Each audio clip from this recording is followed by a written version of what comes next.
Factors affecting India's climate. So last video में हमने वो सारे फैक्टर्स पढ़े थे जो कि किसी भी जगह के क्लाइमेट को अफेक्ट करते हैं। अब इस वीडियो में हम ये देखेंगे कि इंडिया के ऊपर कौन कौन से जो फैक्टर्स हैं वो अफेक्ट करते हैं उसके क्लाइमेट को डिसाइड करने के लिए। So the first one is latitude, right. अब लेटीट्यूड क्या होता है, आप में से बहुत सारे लोग हो सकता है भूल गए हों। जब हम छोटे छोटे बच्चे हुआ करते थे तब हमने 6th क्लास में पढ़ा था क्या होता है लैटिट्यूड। तो हमने अर्थ को कुछ इमेजिनरी लाइंस में बांटा हुआ है, कुछ हॉरिजॉन्टल लाइंस हैं और कुछ वर्टिकल लाइंस हैं, राइट। तो ये जो हॉरिजॉन्टल वाली लाइंस हैं, ये वाली, इनको हम लैटिट्यूड्स कहते हैं, राइट। सो कोई एरिया अर्थ के किस लैटिट्यूड पे पड़ता है वो भी उसके क्लाइमेट को डिसाइड करता है, right. So the Tropic of Cancer passes through middle of the country from Rann of Kutch in the west to Mizoram in the east. अब इंडिया में क्या है, जो ट्रॉपिक ऑफ कैंसर है वो वेस्ट तरफ से, मतलब गुजरात वाले तरफ से रन ऑफ कच्छ से पास करता है और यहाँ से पास होते हुए वो ईस्ट की तरफ जाता है और वो मिजोरम जो स्टेट है हमारा उसको कट करता है, राइट। सो जब हम लैटिट्यूड्स के बारे में पढ़ते हैं तब हम कुछ मेन लैटिट्यूड्स की बात करते हैं। तो सबसे इम्पॉर्टेंट है बीच में जो अर्थ को हाफ में डिवाइड करता है, इक्वेटर, जिसे हम 0 डिग्री लैटिट्यूड कहते हैं। अब इक्वेटर से 23.5 डिग्रीज अगर हम ऊपर जाएंगे तो ट्रॉपिक ऑफ कैंसर आता है, और सेम अगर हम इक्वेटर से 23.5 डिग्री नीचे जाएंगे तो आता है ट्रॉपिक ऑफ कैप्रिकॉर्न, राइट। अब इसी तरीके से हम ट्रॉपिक ऑफ कैंसर से और ऊपर जाएंगे, मतलब कि इक्वेटर से 66.5 डिग्री सेल्सियस तो आएगा आर्कटिक सर्कल। और इसी तरीके से अगर हम ट्रॉपिक ऑफ कैप्रिकॉर्न से नीचे जाएंगे और इक्वेटर से 66.5 डिग्री नीचे जाएंगे तो आएगा एंटार्क्टिक सर्कल, राइट।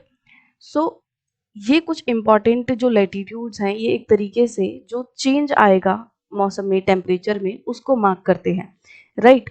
ये अर्थ का जो बल्ज है, जो टिल्ट है, अर्थ जो है वो इस तरीके से टिल्टेड है, राइट। तो उसके बेसिस पे हमने ये जो लैटिट्यूड्स है, इंपॉर्टेंट लैटिट्यूड्स हैं, उनको डिवाइड किया है।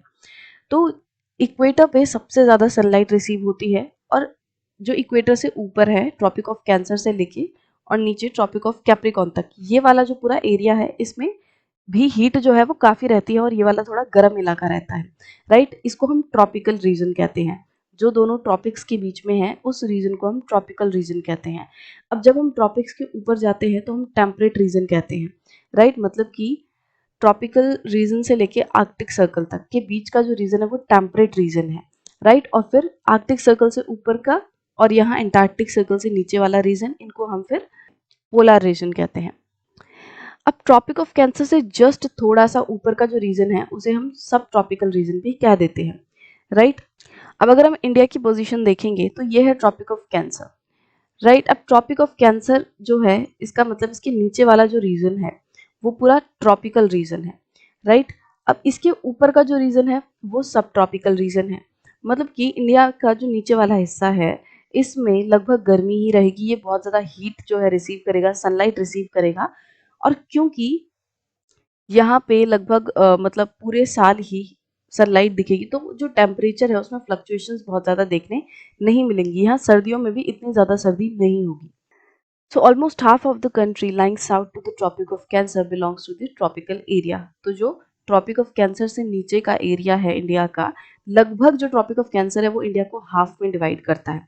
तो आधा नीचे वाला जो आधा हिस्सा है वो ट्रॉपिकल एरिया में आता है। All the remaining area not of tropic lies in the subtropics. और जो ट्रॉपिक ऑफ कैंसर से ऊपर वाला हिस्सा है, जो नॉर्दर्न हिस्सा है, वो सब ट्रॉपिक एरिया में लाई करता है। Therefore, India's climate has characteristics of tropical as well as subtropical climates. इसीलिए हम ये कह सकते हैं कि इंडिया का जो क्लाइमेट है वो सब ट्रॉपिकल भी है और ट्रॉपिकल रीजन भी है। यहाँ पे जो क्लाइमेटिक कंडीशंस हैं वो ऐसी भी देखने मिलेंगी जो ट्रॉपिकल एरिया में होती हैं। अब ट्रॉपिकल एरिया में कैसी कंडीशंस होती हैं, क्योंकि ट्रॉपिकल एरिया बहुत ज़्यादा हीट रिसीव करता है तो यहाँ पे क्या होगा, बहुत ज़्यादा इवोपरेशन होगी। इवोपरेशन होगी तो बादल बनेंगे, बादल बनेंगे तो बारिश आएगी, राइट। तो मतलब कि जो ट्रॉपिकल एरिया होता है वो बहुत ज़्यादा बारिश रिसीव करता है, बहुत ज़्यादा गर्मी यहाँ पे होती है, राइट। जैसे कि आप ब्राज़ील के अमेज़न फॉरेस्ट की बात करते हो तो जो ब्राज़ील है वो किस में लाई करता है, वो इक्वेटर से लेके ट्रॉपिक ऑफ कैप्रिकॉर्न के बीच में उसका मैक्सिमम हिस्सा जो है वो लाई करता है, मतलब कि वो ट्रॉपिकल एरिया में लाई कर रहा है और यहाँ पे मैक्सिमम बारिश, मैक्सिमम सनलाइट जो है वो रिसीव होती है।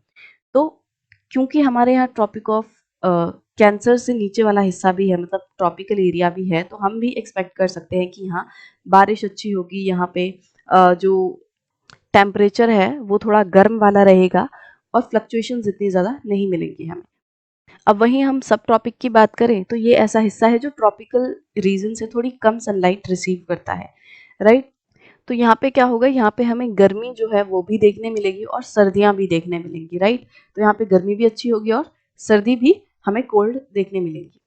सो ये हमारा पहला फैक्टर था जो कि इंडिया के क्लाइमेट को अफेक्ट करता है। इसमें हमने समझा कि जो लैटिट्यूड है वो किस तरीके से किसी भी एरिया के जो क्लाइमेट है उसको अफेक्ट करते हैं, राइट। तो ये चीज़ जो थी वो हमने लास्ट वीडियो में डिस्कस की थी और इस वीडियो में हमने मोर स्पेसिफिकली देखा कि भाई इंडिया जो है वो किस लैटिट्यूड पे लाई करता है, राइट। उसमें जो ट्रॉपिक ऑफ कैंसर है वो उसको ऑलमोस्ट हाफ से उसको कट करता है और यहाँ पे हमें ट्रॉपिकल एंड सब ट्रॉपिकल क्लाइमेट जो है वो दोनों ही तरह का क्लाइमेट देखने मिलता है।